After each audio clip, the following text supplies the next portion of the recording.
the extreme. Walk on thin ice. Brought to you by Blue Ice Beer. Our beer, our turn.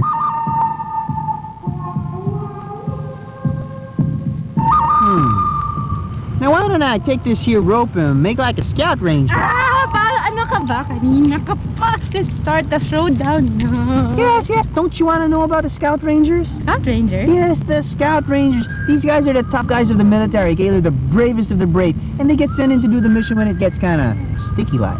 Oh, okay. So now that I know who the Scout Rangers are, tara, let's start the showdown na. Let's start jumping. Yes. They're well trained for any kind of environment. They can crawl in the marsh when the action's on the land. They can even skin dive when it's in the water. They can even make air attacks. Oh, galing. Sounds like a bunch of hardcore military men, ha? That's right. Oh, tara.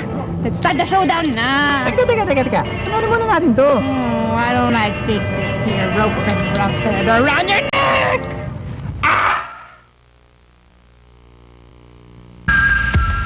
The Black Panther stalks. May pasensya para sundan ang kanyang kalaban. The Black Panther strikes. That's the time that he strike the enemy using all his power, all his might. Then the Black Panther disappears. And after striking, he fades away or biglang nawawala. Meet the Black Panther, the Philippine Scout Ranger.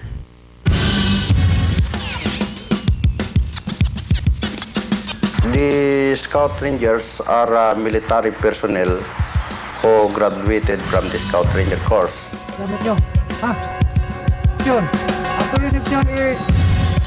Ang primary mission namin ay ang paghabol ng mga kalaban sa bundok. And that is how we concentrated our training on how to operate against the insurgents in jungles and in the mountains.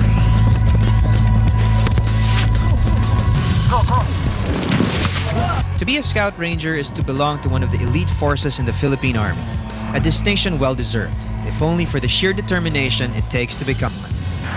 Ang Scout Ranger course ay isa sa pinakamahirap na kurso na mabibigay sa isang military personnel. Saying it's a difficult course is an understatement. Because of this, not just anyone can be a Scout Ranger. It's an experience fit only for the tough. To beat the enemy at his own game and at his own territory. And being so, there is no other way but to train them hard. Raise your arms up to the sky! Dapat volunteer sila.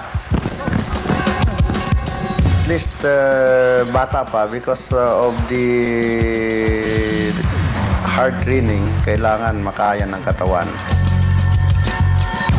May field experience na at least 2 years. Ito, importante ito para hindi na kami magturo ng mga basic. Kailangan makalangoy sila o pwede sila mag-cross ng isang ilog na mga 50 meters na kumpletong damit at may mga equipment. Etc., etc. It may be quite easy to meet these minimum requirements, but surviving the course itself is a totally different ballgame.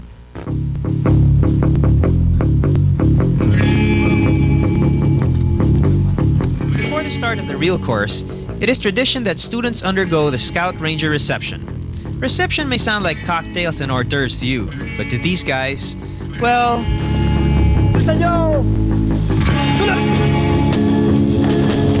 This consists of a 2.5 hours continuous series of exercise to test their determination and stamina and to give them a feel of what to expect during the duration of the training.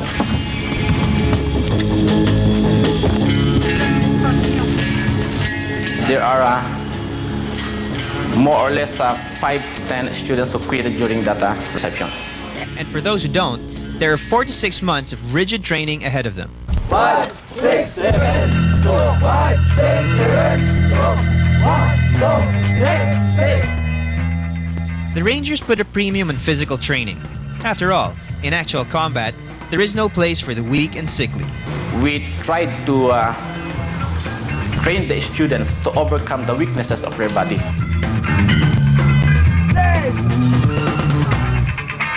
And before they go to mess, during lunchtime, they have to undergo the bar courses designed to develop the upper extremities of the student.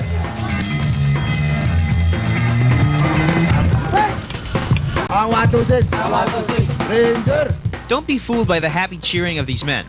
Lunch is a welcome retreat from the action, but there is no such thing as too much rest at the training camp. They have their athletics, where they will perform the guerrilla grass drill exercise to develop their aggressiveness and mental alertness.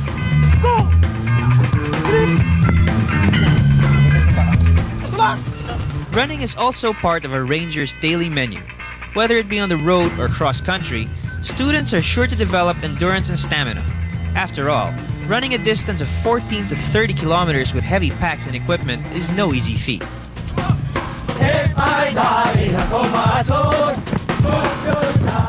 Hanging on ropes, vines, or branches are unavoidable when fighting in jungle terrain. To be prepared for this, a scout ranger must master the ropes course.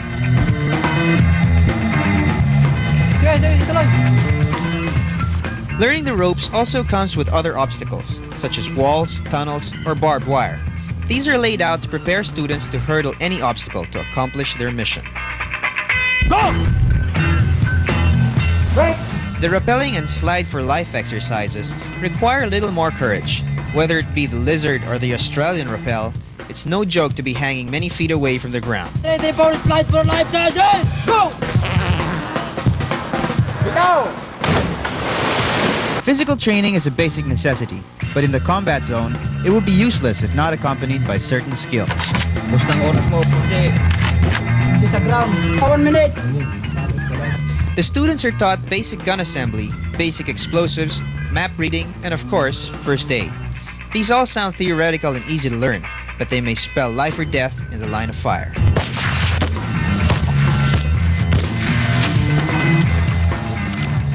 Guerrilla fighting requires a steady trigger finger and perfect aim.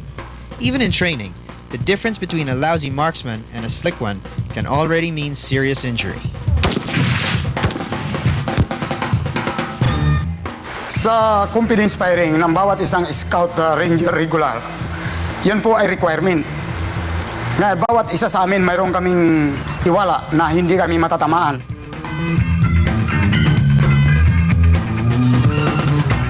Tinatawag ko po sa Panginoon na sana ilayo kami sa disgrasya, bigyan ng sapat na galing ang kabady ko para yun lang po ang balon ang matamaan.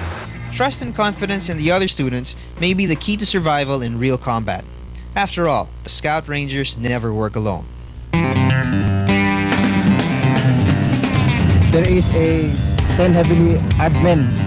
The Scout Ranger team is composed of 7 men because Jarlito believed that a man is capable of controlling effectively 6 men in combat. Each member of the team has a specific and distinct function, making each member important to the success of any mission. The lead scout, guys and nurse of the team. Yun ang nagtitingin ng dapat puntahan, dapat makita yung kalaban na malayo pa. The guide. I am the pathfinder and navigator of the team. He is holding the compass. He is the navigator. The team leader. I'm responsible for whatever the team does. I'm in charge of all communication requirements of the team. The assistant radioman. I'm also the sniper. So if a radioman becomes casualty, he becomes automatically the radioman. I'm the intelligence agent and demolitionist of the team. Dito sa amin, we at least train the sniper to hit a target with a sniper rifle at a distance of 800 to 1,000 meters. The medical aid man of the team, capable of giving first aid and mountain evacuation. He is supposed to erase the traces that the team has made during their movement. Working as a small unit is the hallmark of the Rangers. 7 men prepared for any kind of combat situation. They could meet the enemy face to face or even be caught in a vehicular ambush and still survive. The secret is teamwork.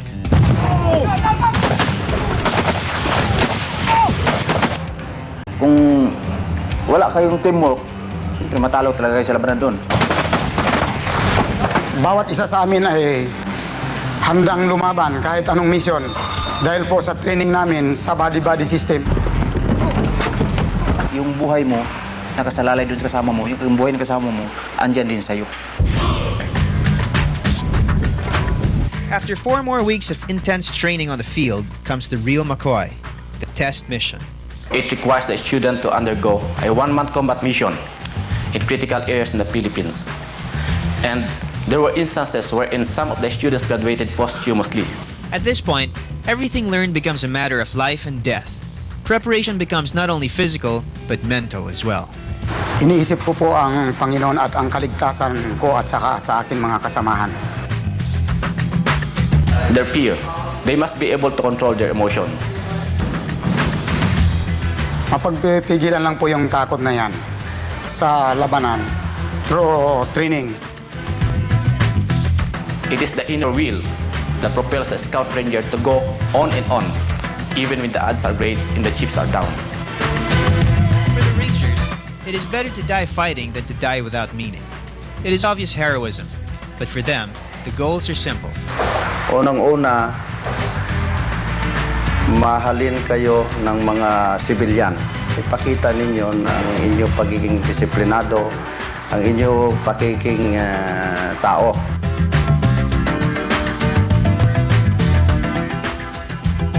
Pangalawa, katakutan kayo ng inyong kalaban.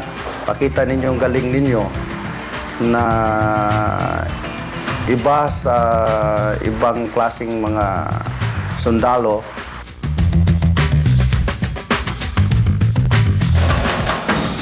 At pangatlo, kailangan makuha ninyo ang respeto ng kapwa ninyo sundalo. All this for an even simpler reward. If you accomplish your mission, you feel satisfaction in yourself.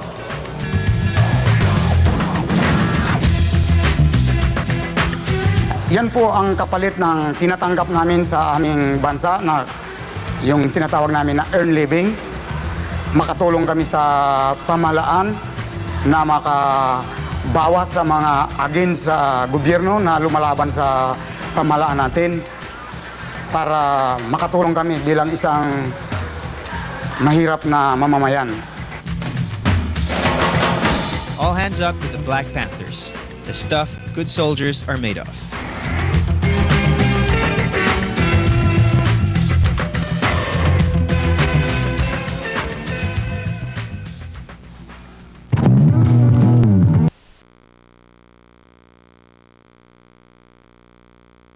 By Bosch Chanel, a new brand with an attitude. Made in Italy and available in optical shops and all leading department stores. Mon, I think you should let me do the camera work, okay? just try not to make mistakes anymore, I okay? hate to say this, but you lack the avant-garde expertise Here, right? of a cameraman. At least I can focus, Mon. Okay, talk about the paintball thing. Okay, I met these paintball psychos in UP. And believe me, Susie, if you have a house, don't let them do the painting. I just don't get it. It's Sunday morning. A perfect time to lounge around and do nothing. But you know what some guys decided to do? They're picking up their guns and gear for some hardcore war games.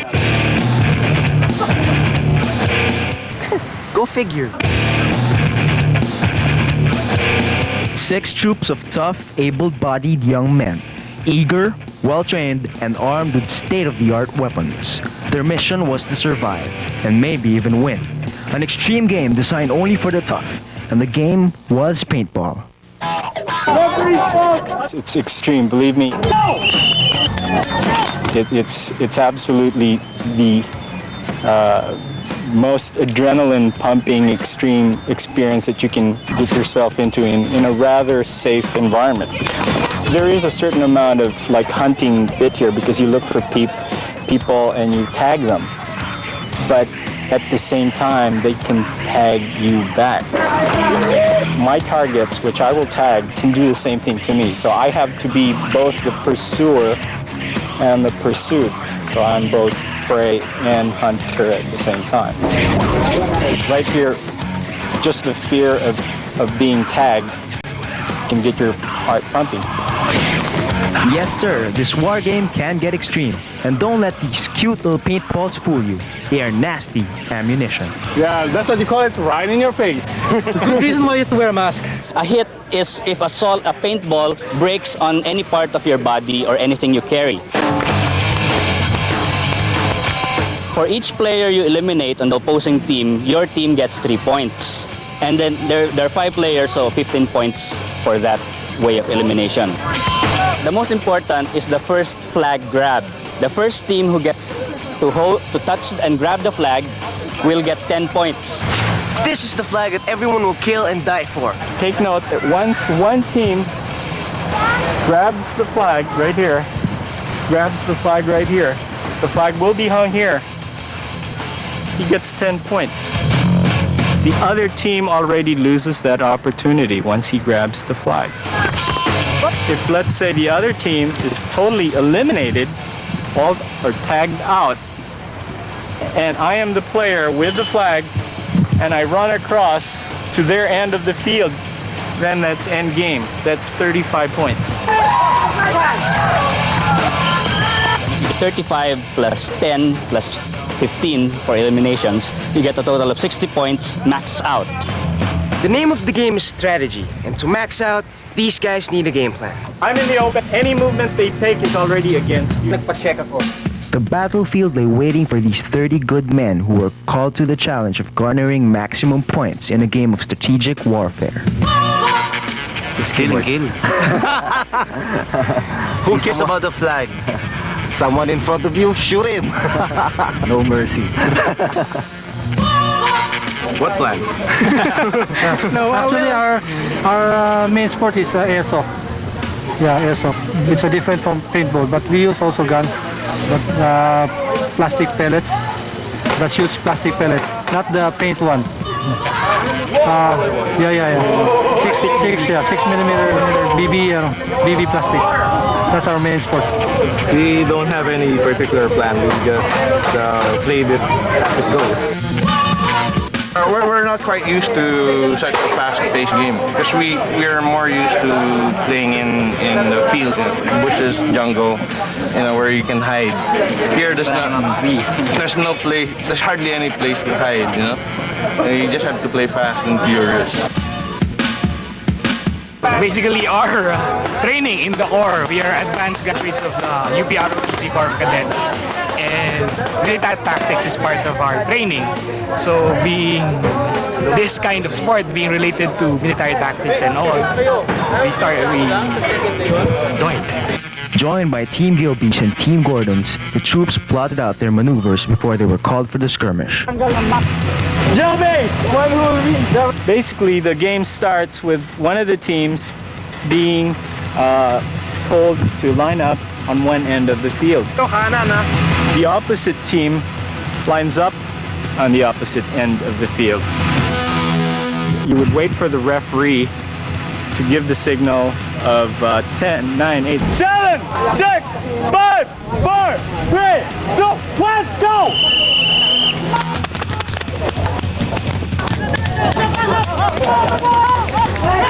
They'd start rushing towards the center and taking whatever pallets are critical to their play.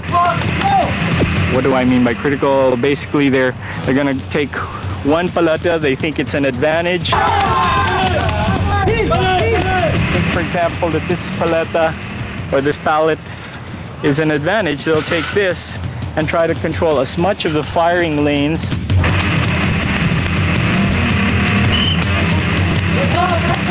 Now, when we're all set up, this is where the sort of like exchange of fire happens. And sometimes the teams will have people rushing from one pallet to the next.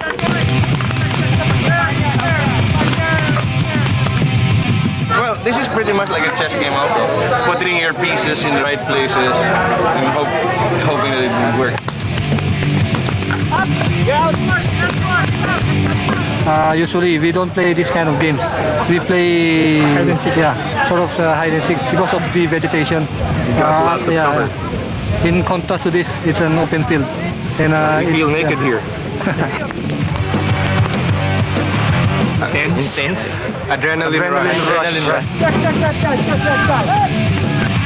As we go near to the center flag, what you're going to have is, what you're going to encounter is more intense shootout.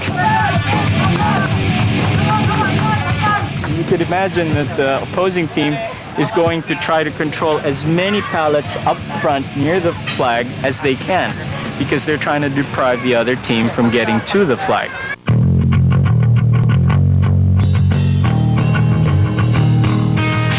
Once you get the flag, you get 10 points. Once you're the first team that gets the flag, you get 10 points. So you have to pay the price. You have to work a little harder to keep that flag.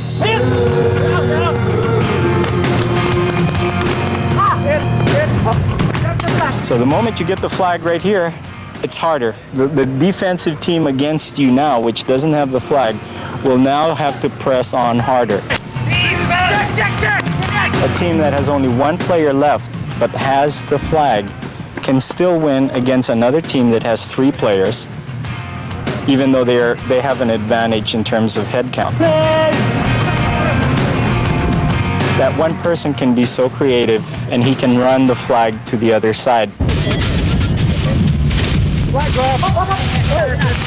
This is where the game picks up momentum.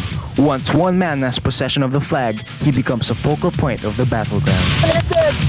Like he will use the paletas or the pallets or the barriers very well to the point that he's not hit. You make yourself so small and you dodge the paintballs so well that they don't hit you. So some people are that good. They're quite talented. The best way to run your flag across is to make sure that he doesn't have any obstruction. You eliminate people along the way, or you tag them out. To get their flag man safely across the field, the rest of the team is tasked with the dangerous mission of penetrating enemy lines to back him up.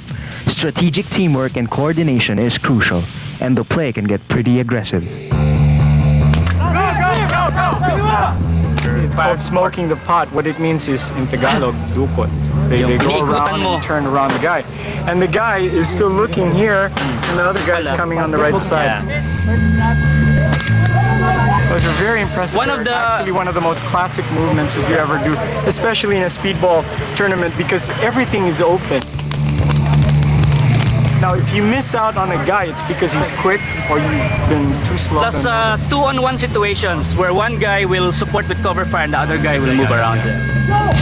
Armed with intense training in military tactics, the university chapter of the UP Vanguards gave a show of what aggressive teamwork is all about.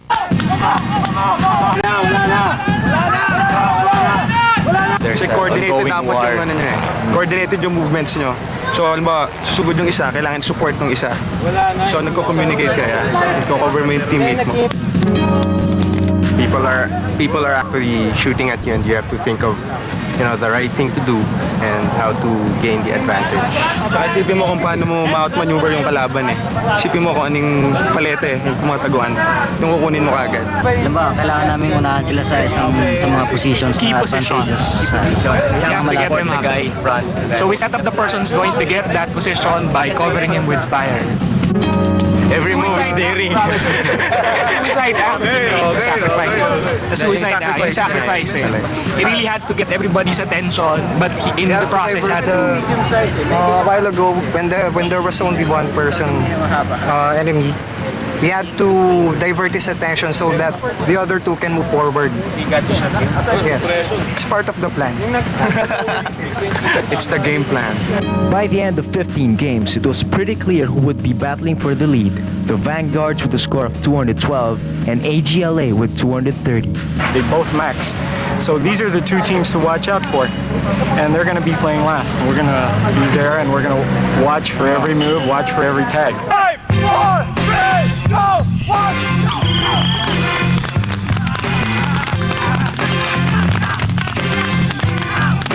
The day's final game began with the Vanguards at an advantage, having first flag grab.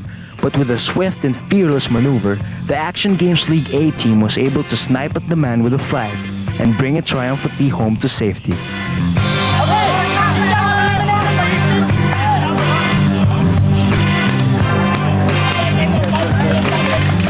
We're the AGL Team A. Champions. So guys, how does it feel to be champions? Saya. Yeah! Masarap. Nothing new.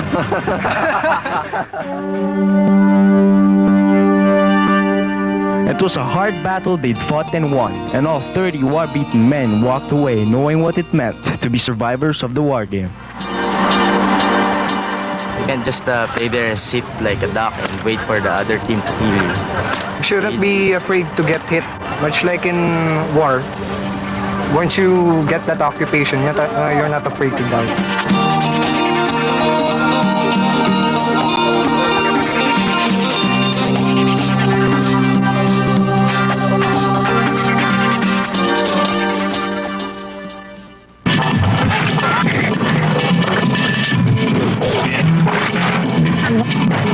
Breed Apart is brought to you by Red Horse Beer.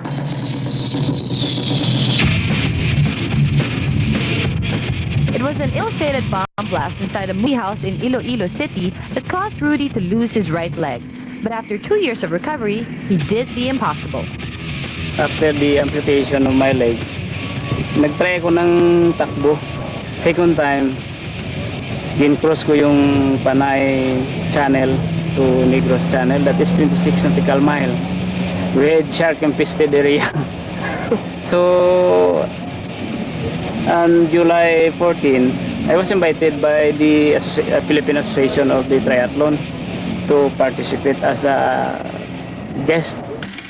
For Rudy, though, the long, bumpy ride to victory started way before his accident and his entry into the triathlon scene. Before 1970 to 86 to 76, Philippine player ako sa track and field. I have been the gold medalist for 4 years in the National Pre-Summit, and I've been awarded as the fastest Filipino 40 mile in 1972 in Singapore. But his struggle as an athlete became twice as hard after the accident. Racing on one leg isn't easy. In every competition, Rudy faces one obstacle that no other triathlete has to. Yung paglagay lang ng artificial leg, yung